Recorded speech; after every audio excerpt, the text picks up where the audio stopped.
what you mean, because there's so much new information coming in right now that totally bumps up against things that you thought you knew and had some kind of a grip on. And then with so many new things coming to light, you almost have to hold what you believe lightly so that you're willing to let it go and take in new ideas and new perceptions about what's real. So I think that temporarily useful perceptions open to change is a brilliant idea, and one that would really help all of us. So what do you do with this information about the ego and how it runs, and about how the influences that the elites have on you influences everything you do, and probably what you'll die for? Well, I decided the best thing to do would be to write a book, and write a book about the process of belief. Rather than challenging people's beliefs, write about the process and try to get people to engage their own thinking in how did I get that notion of Darwinian evolution, or astrology, or what's another really, obedience to authority. Where did I get that notion? Well, the truth is, you probably got that notion from the influence of the ruling elites. And that information was given to you so you could be more easily controlled. So that was the idea. That was the idea behind the book. To get a book that someone would read, it would be very non-threatening, hopefully humorous, but also in another way confronting. I've had feedback from people that have read my book that are conservatives, liberals, deep meditators,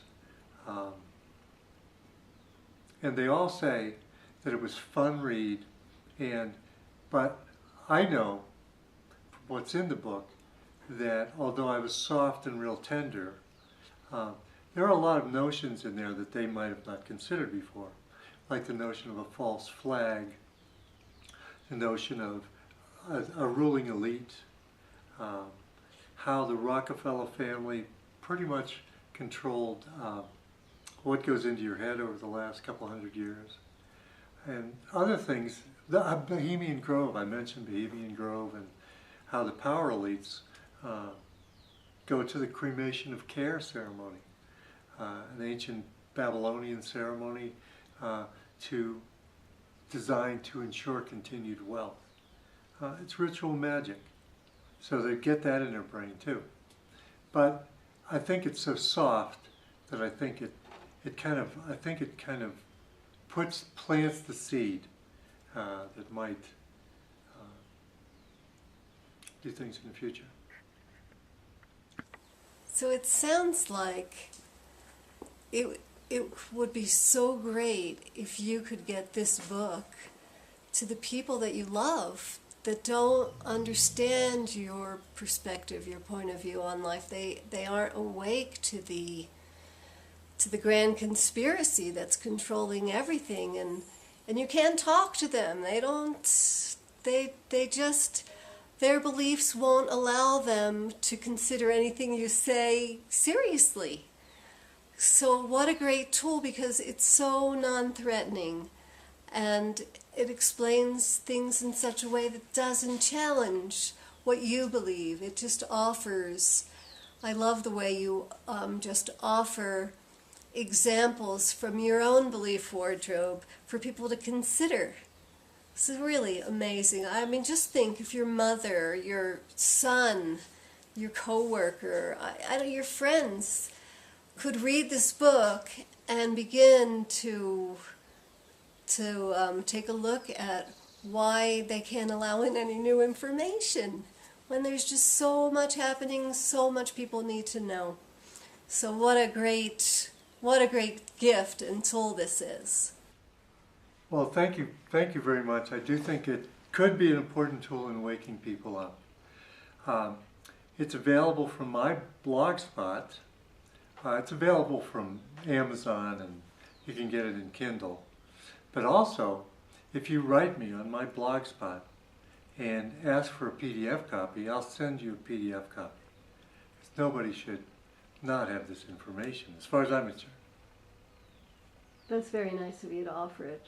So what you're saying is if people can't afford it and they want to read it, they can contact you on your blog, pineconeutopia.yolasite.com, and you'll send them a copy for free? That's right. That's right. I don't That's think very anybody nice. should be without this information, because it might be the seed that's planted that gets people to start thinking about what you're telling them and open up. And I also, before I leave you today, I want to suggest kind of a formulaic, step-by-step way of approaching and looking at this idea of waking somebody up or giving them clues to allow them to wake up. Okay, let me explain it to you this way. I'm an old organizational development psychologist, and we do things in steps. So in finding people after they read my book, if I can get to talk to them, I think I can work a way to get them to be a little bit more self-reflective and think about things even more broadly. So when you're talking to someone and you want to turn them on to something that's happening and how that's related to the global conspiracy, when you start talking, you'll find that shortly after you start mentioning the core subject, there'll be a brick wall.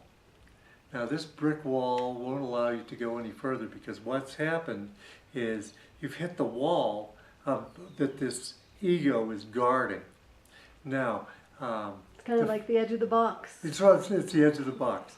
For example, one time I have a friend that can go down the rabbit hole and start linking things together, but when it comes to involvement of, say, aliens or corporate heads, whatever, or Freemasons, if it involves the Freemasons, it can't be true. You'll hit the wall of that box. So after you find where that box is, broach the question: what would change for you if what I was telling you was true? How would that upset your world? How would that change how you look at your job? How would that change your world? And then listen, because what we're trying to do is work with an ego, and the reason the ego's guarding this is because the ego's scared.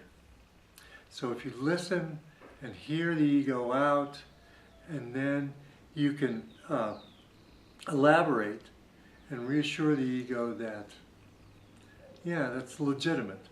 You know, I know that you have experience with this, and it would preclude this being the case. I can see where this being a long-held belief, and you've been gathering evidence all your life to support this belief, why that would be difficult to broach. Don't argue. If you argue, what happens is the ego goes into battle mode, and it pulls out the guns, and da-da-da. And once they dig their heels in,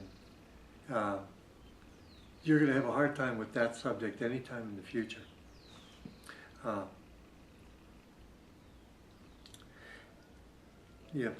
Well, I'll just continue, and you can Okay, kind of. thank you. This is really brilliant, by the way. So the third thing to do is explain to them what changed for you when you got this belief. What changed for you when you realized, for example, I just woke up to the work of Neil Sanders. He's a great researcher, and he researches how the CIA and the FBI are involved in the media and with celebrities, and found out that a sacred cow of mine, which is the old hippie movement, the old drug culture, wasn't a natural organic movement. It was one sponsored by the CIA. Well, this just rocked my world. And so a lot of things change. I mean, when your ego has to expand to incorporate more information, it changes things. It changes how you looked at this, how you looked at that, how you listened. For us, it was how we listened to that music, how we responded to the celebrities that were back then. But if you can get the ego that you're talking to realize that, yeah, it rocks you, it's important, but you really need to consider it because you don't want to be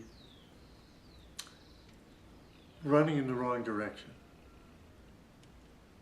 And then, of course, from my old organizational development days, I would say reinforce their self-esteem by saying something like, yeah, I understand where you're coming from. You're a bright guy, and you want to do your research, and both of us want to get to the truth, for heaven's sakes. And then another strategy. Now this is a little bit further out, but you might want to share information back and forth. If you both understand that your ego is guarding these walls, and you can get a temporary truce between the egos so that I can read your proof and you can read my proof, and we can look at the sources and why they would be saying these things, you might be able to get the truth between the two of you. So, but that's a little bit further out, and well, those are really great tips. oh, I mean, I think they'll be useful for a lot of people. I hope it does. Well, the reason that I wanted to talk today, and the reason that we did this interview, was to open people up to a new way of looking at beliefs. I have a book, Belief Magic, which might be the seed to awakening people. And we just talked about how to deal with the ego. Don't deal with the resistance. Deal with the ego. But you know what? I mean, this book is not just for the unawakened.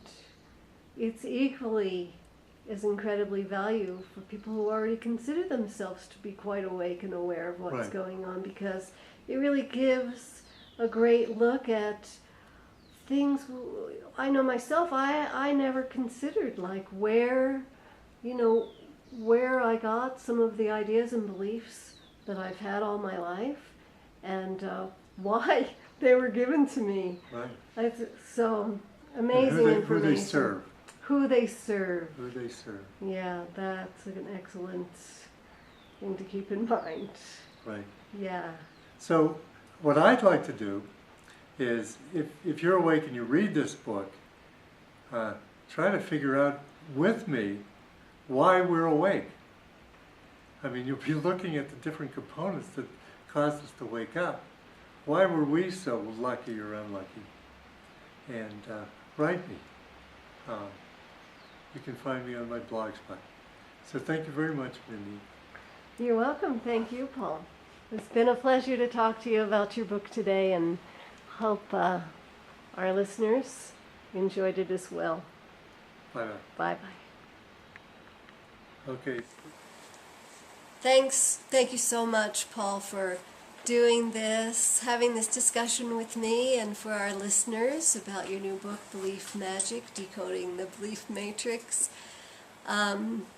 Please, to all our listeners, visit our blog, pineconeutopia.yolasite.com, and there we have access to the book, and also some other links and great information.